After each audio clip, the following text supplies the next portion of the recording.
Chapter 9 Iceland. लेकिन आगे क्या? हमारे प्रस्थान का दिन आ गया। उसके एक दिन पहले हमारे दयालु मित्र एम. थॉमसन ने हमें आइसलैंड के गवर्नर काउंट ट्रम्पे, बिशप के सहायक एम.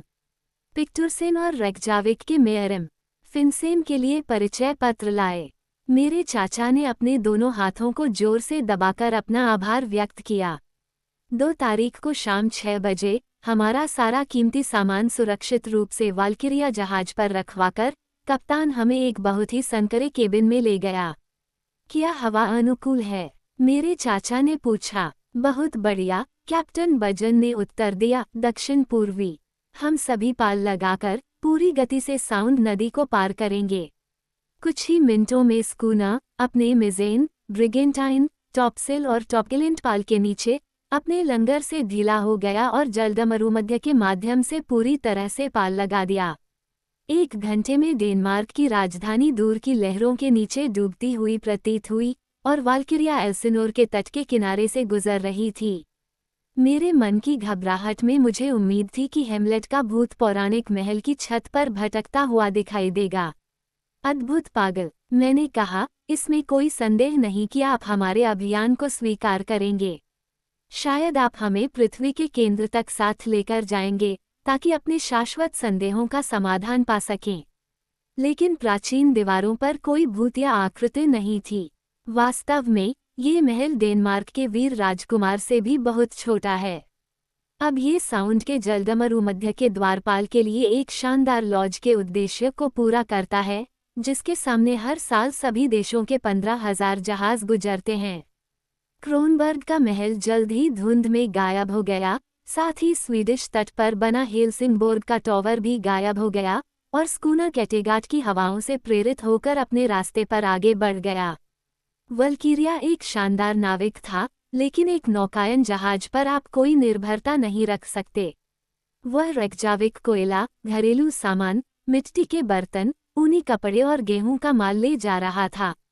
चालक दल में 5 आदमी थे, सभी डेनिश थे।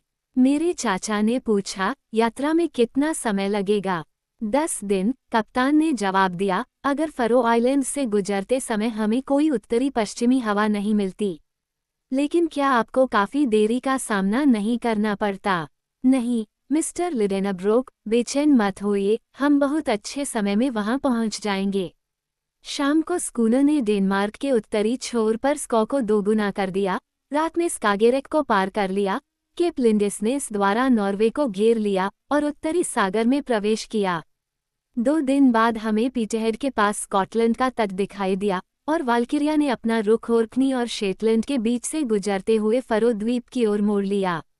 जल्द ही स्कूनर को अटलांटिक महासागर की तेज लहरों का सामना करना पड़ा, उसे उत्तरी हवा के खिलाफ मुड़ना पड़ा और वह कुछ मुश्किलों के साथ ही फरो आइलैंड्स तक पहुंच गया।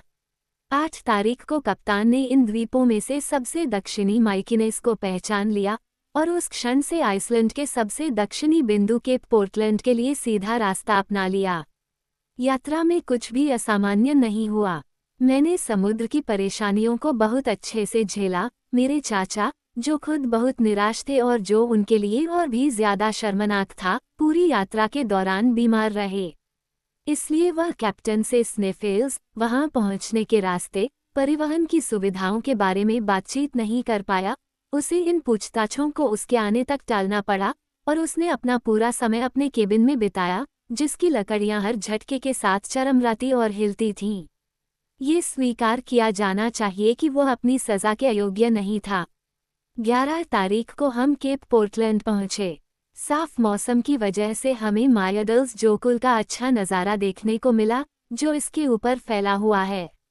केप सिर्फ एक छोटी पहाड़ी है जिसकी ढलानें खड़ी हैं और यह समुद्र तट के किनारे अकेला खड़ा है। वल्किरिया तट से कुछ दूरी पर रहा, व्हेल और शार्क के विशाल झुंड के बीच पश्चिमी दिशा में आगे बढ़ा। जल्द ही हम एक विशाल छिद्रित चट्टान के सामने पहुंच गए, जिसके माध्यम से समुद्र उग्र रूप से बह रहा था।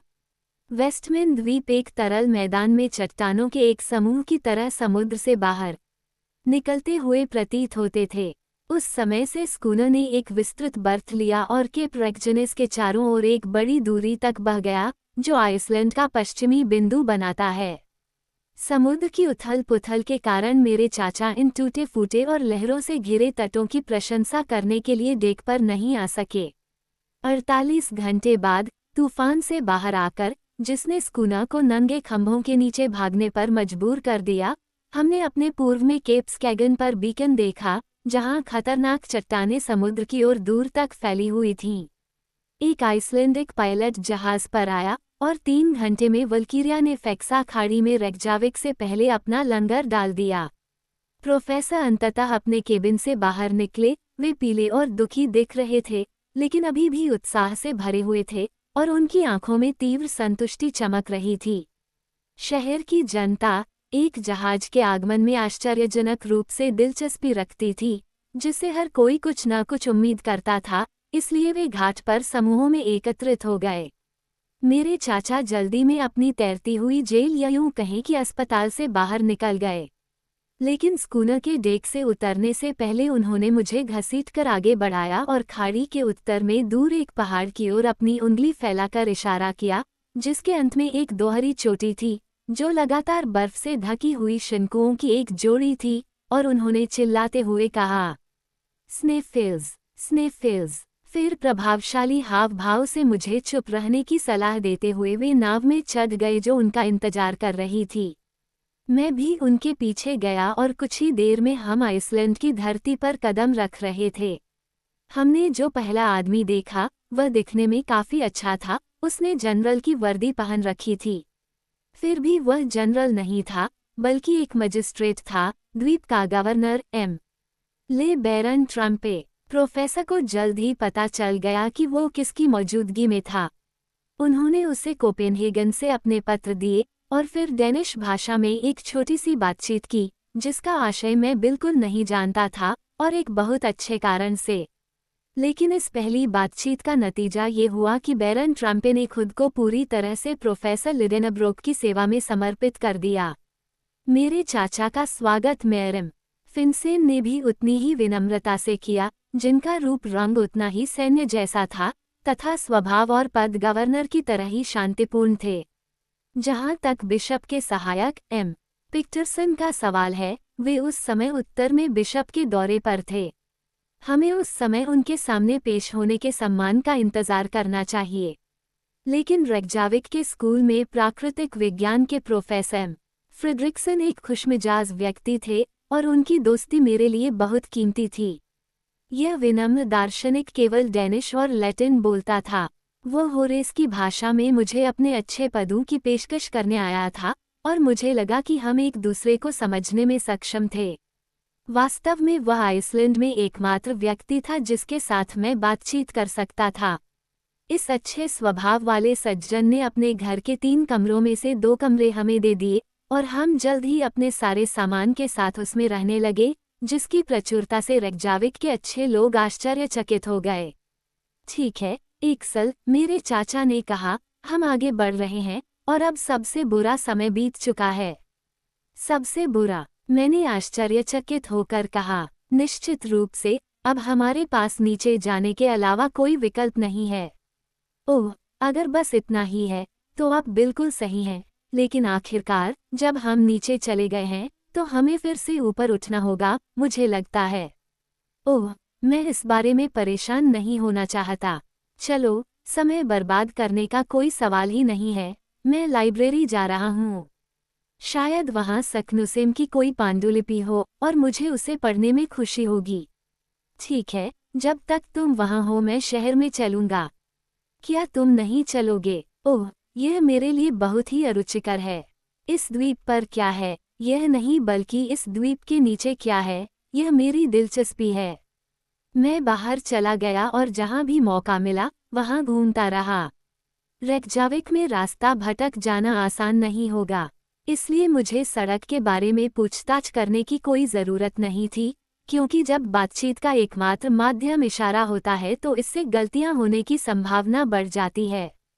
शहर 2 पहाड़ियों के बीच एक निचली और दलदली सतह पर फैला हुआ है।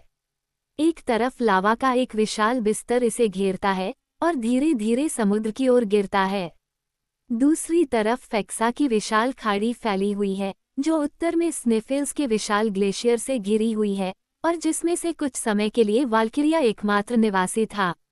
आमतौर पर मत्स्य पालन के अंग्रेज और फ्रांसीसी संरक्षक इस खाड़ी में घाट बनाते हैं, लेकिन उस समय वे द्वीप के पश्चिमी तटों पर घूम रहे थे।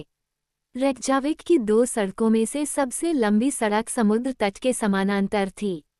यहाँ व्यापारी रहते हैं, जो क्षैतिज रूप से स्थापित लाल तख्तों से बने लकड़ी के केबिनों में रहते हैं।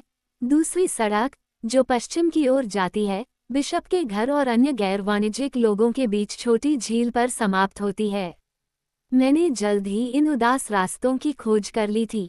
यहाँ वहाँ मुझे फीकी घास की झलक मिली, जो घिसे पिटे कालीन की तरह दिख रही थी, या फिर किचन गार्डन की झलक, जिसकी कुछ सब्जियाँ आलू, गोभी और सलाद किसी छोटी सी मेज पर बिल्कुल सही लगतीं।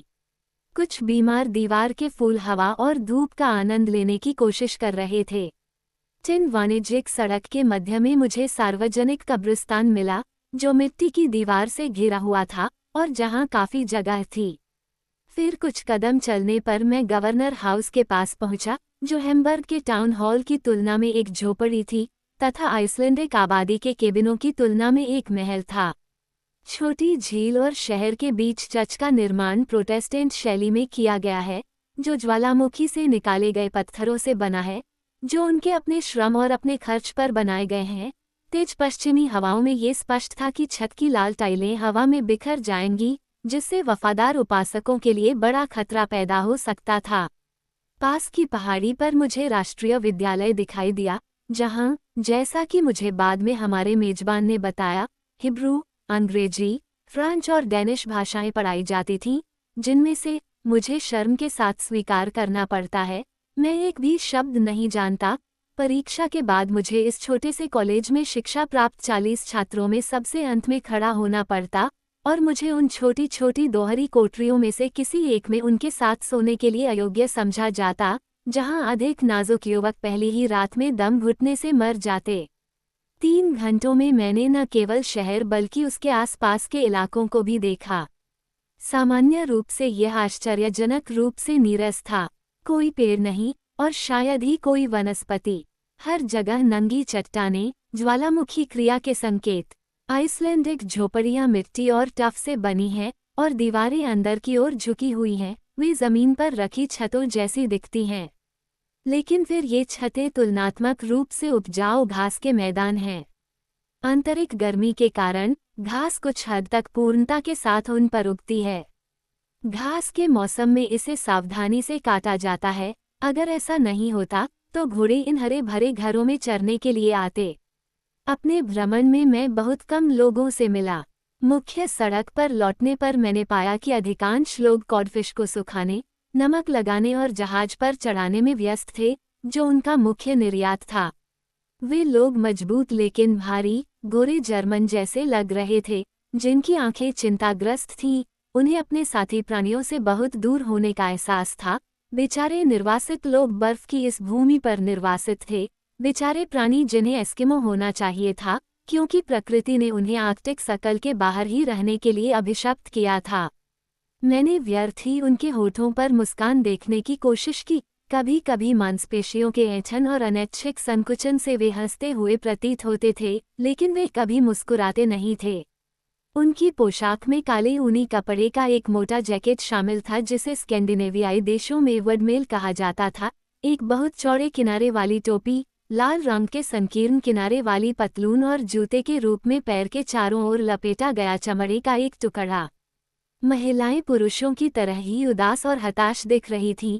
उनके चेहरे पर सुखद भाव थे, लेकिन भावशून्यता थी, और उन्होंने गहरे रंग के वडमेल के गाउन और पेटीकोट पहने थे। युवतियों के रूप में, वे अपने गुथे हुए बालों के ऊपर एक छोटी सी बुनी हुई भूरी टोपी पहनती थीं। विवाहित होने पर, वे अपने सिर के चारों ओर एक रंगीन रुमाल बांधती थीं, जिसके ऊपर सफ़ेद लिनेन की एक चोटी लगी होती थी। काफ़ी देर टहलने के बाद मैं एम. फ्रेडरिक्सन के घर लौटा, जहां मैंने पाया कि मेरे चाचा पहले से ही अपने मेजबान के साथ मौजूद थे।